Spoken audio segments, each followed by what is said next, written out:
हो गया। अच्छा अच्छा, हाँ चल चल ले लीजिए भाई, पकड़े हाथ।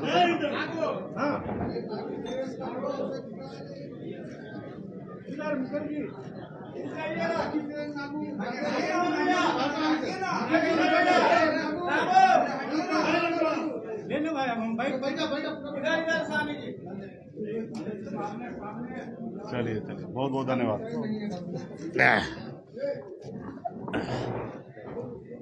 इस प्रेस कॉन्फ्रेंस में माननीय मुकेश साहनी जी, विकासशील इंसान पार्टी के संस्थापक, उनका बहुत स्वागत है। साथ में पार्टी के अन्य पदाधिकारीगण और मीडिया के दोस्तों, आपका भी बहुत बहुत स्वागत है। बिना वक्त को जाया किए मैं आग्रह करूंगा माननीय मुकेश साहनी जी से कि वो प्रेस कॉन्फ्रेंस करें। बहुत बहुत धन्यवाद तमाम हमारे सभी मीडिया के सभी बंधु भाई से, तो आप सभी को बहुत बहुत धन्यवाद कि आप लोग ने आज हमारे बुलाने पे आए हैं। खास करके गरीब पिछड़ा ऐसे समाज को, जिस समाज को लोग नोटिस नहीं लेना चाहते हैं, उसके बारे में सोचते नहीं हैं, ऐसे समाज को, आवाज को घर घर गांव गांव लोगों तक पहुंचाने के काम आप हमेशा करते आए हैं। इसके लिए विशेष धन्यवाद देता हूं आपको। और आज हम जिस मुकाम पे हैं, यहाँ पे अगर सबसे ज्यादा किसी साथी ने सहयोग किया है तो आप लोगों का भरपूर सहयोग मिला, इसके लिए विशेष तौर पे धन्यवाद। आज का प्रेस कॉन्फ्रेंस का मकसद यही है कि काफी समय से, तकरीबन 5-6 महीना से मैं आप लोगों से काफी दूर रहा और अपने काम में मैं लगा रहा, और बीच में बहुत बड़ा लंबा गैप हो गया है और आप लोगों से नहीं मिल पाए। लेकिन इसलिए आज हम लोगों ने विशेष आप पे को आग्रह किया कि आप लोग आए।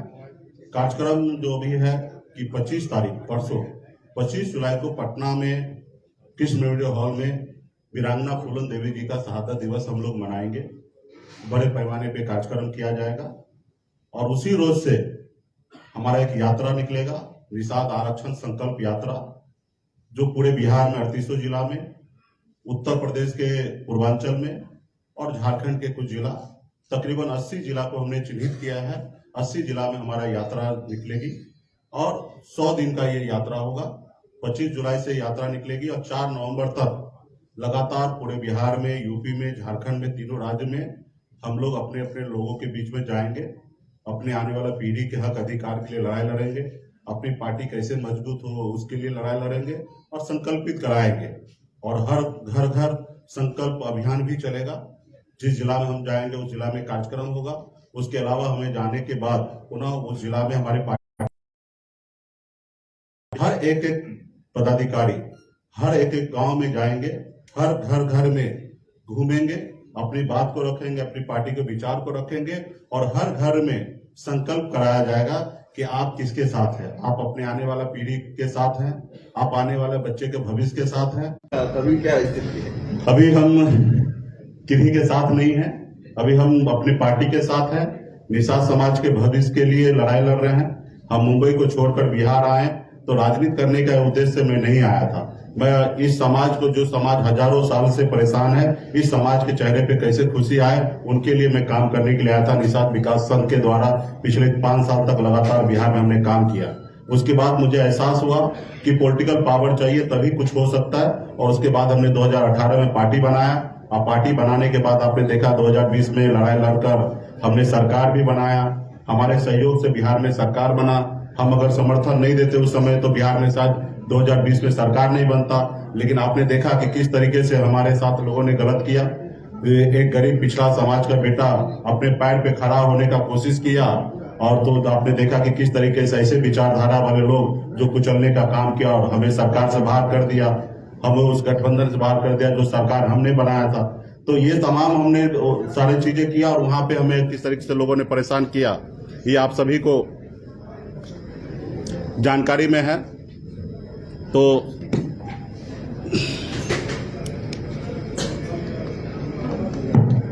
आप सभी को जानकारी में है। तो अभी हम किन्हीं के साथ नहीं है, हम वीआईपी पार्टी के साथ है। निषाद समाज को आरक्षण के लिए लड़ाई लड़ रहे हैं और आरक्षण जो दे देंगे हम कोशिश करेंगे कि उनके साथ रहने का, और आरक्षण देंगे तो जो बोलेंगे वो हम मानने के लिए तैयार होंगे। आरक्षण नहीं देंगे तो गठबंधन बिल्कुल ही नहीं होगा।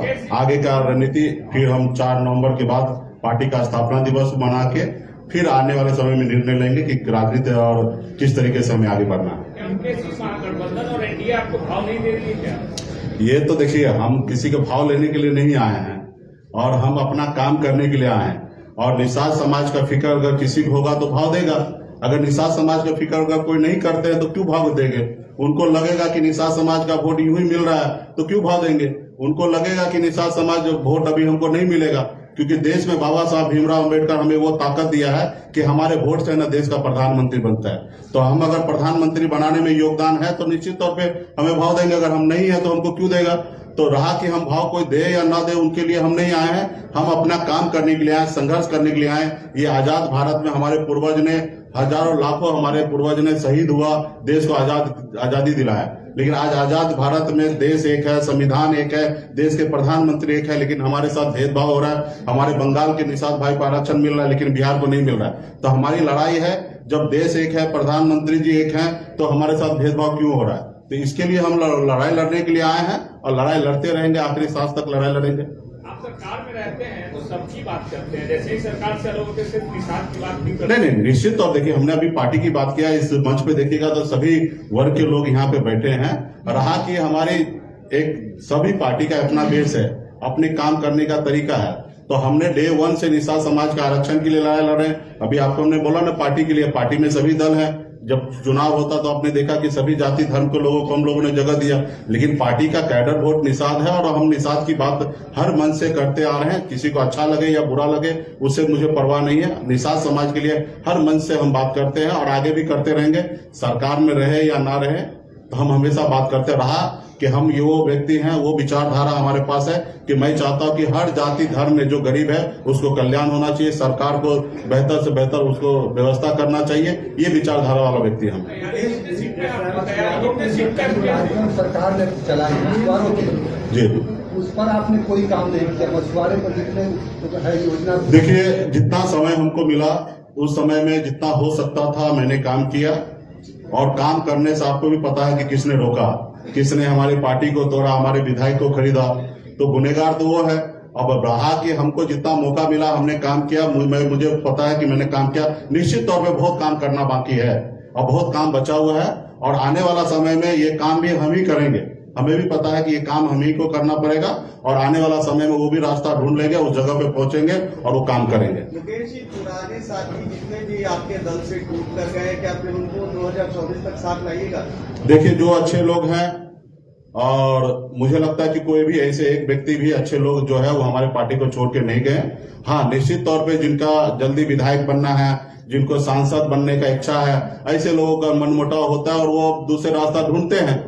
तो मैं उनको शुभकामना देता हूं कि ऐसे लोगों को जो दूसरा रास्ता ढूंढते हैं, मैं शुभकामना देता हूं कि उनको जल्दी वहां पे मंजिल मिल जाए, वो विधायक सांसद बन जाए। हम लोग सांसद विधायक बनने के लिए नहीं आए। अभी भी पार्टी के अंदर में जितने भी साथी हैं वो संघर्ष करने वाले लोग हैं। उनसे अभी भी मैं आग्रह करूंगा कि आपको अगर भविष्य में अपने लोगों के लिए लड़ाई लड़ना है तो ही मेरे साथ आइए। विधायक और सांसद बनने का उद्देश्य अगर है आपके मन में तो आप कल नहीं आज ही चले जाइए, क्योंकि कल आप निश्चित चले जाइएगा जब हम अगर हम कामयाब नहीं होंगे तो आप हमें छोड़ के जाइएगा। तो अगर आज साथ हैं तो काम कीजिए ताकि हम भी कामयाब हो, आगे आपको भी लाभ मिलेगा। अगर विधायक सांसद बनने के लिए आ रहे हैं तो कल जाना है तो आज ही आप चले जाइए। ऐसे में हर बात व्यक्ति से देखिए, हम अपना काम कर रहे हैं। पहले तो सामने वाले को जिनको बुलाना है उनसे बात कीजिए आप लोग। अभी हमने देखा कि न्योता नहीं मिला, न्योता मिला। अरे न्योता तो दोस्त को दिया जाता है, दुश्मन को थोड़े दिया जाता है। और ना वो हमको दोस्त मानते हैं ना हम उनको दोस्त मानते हैं। ठीक है, तो रहा कि जिनको वो दोस्त मानते हैं उनको बुलाएंगे, रहा कि दुश्मन को क्यों बुलाएंगे? तो या हम अपने दोस्त उनको नहीं मानते हैं तो जिनको बुलाना पहले उनसे बुलाइए, बोलिए, पूछिए ना कि वो बुलाएंगे कि नहीं बुलाएंगे। अलग अलग समय में कभी आप अमित शाह से नजदीक रहे, कभी नीतीश कुमार के प्रिय रहे, कभी तेजस्वी यादव के भी नजदीक रहे। आपको क्या लगता है पॉलिटिकली आपसे? नहीं, देखिए, पर्सनली संबंध हमारा पहले भी था और आज भी है, किसी से खराब नहीं है। रहा कि हमारी पॉलिटिकल पार्टी है, हमारी अपनी विचारधारा है और हम अपनी विचारधारा के लिए जीते हैं, अपनी विचारधारा के लिए काम कर रहे हैं। हमारे पर्सनल संबंध किसी से खराब नहीं है, कल भी नहीं था और आज भी नहीं है और भविष्य में भी हम कोशिश करेंगे पर्सनल संबंध किसी से खराब ना करें। मैंने सीधा सवाल है, महागठबंधन और एनडीए से ऑफर आता था किसमें? वो समय आएगा, देखा जाएगा। अभी तो जो 25 पहले ये देखिए ना कि बिहार में 38 जिला में, उत्तर प्रदेश के पूर्वांचल, झारखंड में 80 जिला का दौरा भी करेंगे। 4 नवंबर को समापन करेंगे, उसके बाद फिर समय आएगा। अभी चुनाव जो है 2024 में है, बहुत दूर है, तो इसलिए अभी हम लोग अपने पार्टी को अभी कल परसों से हम लोग मैदान में उतरेंगे और परसों जो आपको एक कार्यक्रम जो कृष्ण मेमोरियल हॉल में है वो ट्रेंडिंग वाला कार्यक्रम दिखेगा, पूरा देश लेवल पे ट्रेंड किया जाएगा। ऐसा कार्यक्रम आपको परसों का कार्यक्रम आपको वीरांगना फूलन देवी जी का शहादत दिवस मनाया जाएगा और उस रोज से यात्रा हमारा निकलेगा और वो आपको कार्यक्रम देखेगा। बहुत बहुत धन्यवाद आप सभी को, सरकार में रहते हैं। आप सभी को बहुत बहुत धन्यवाद, बहुत बहुत धन्यवाद। चलिए हो गया।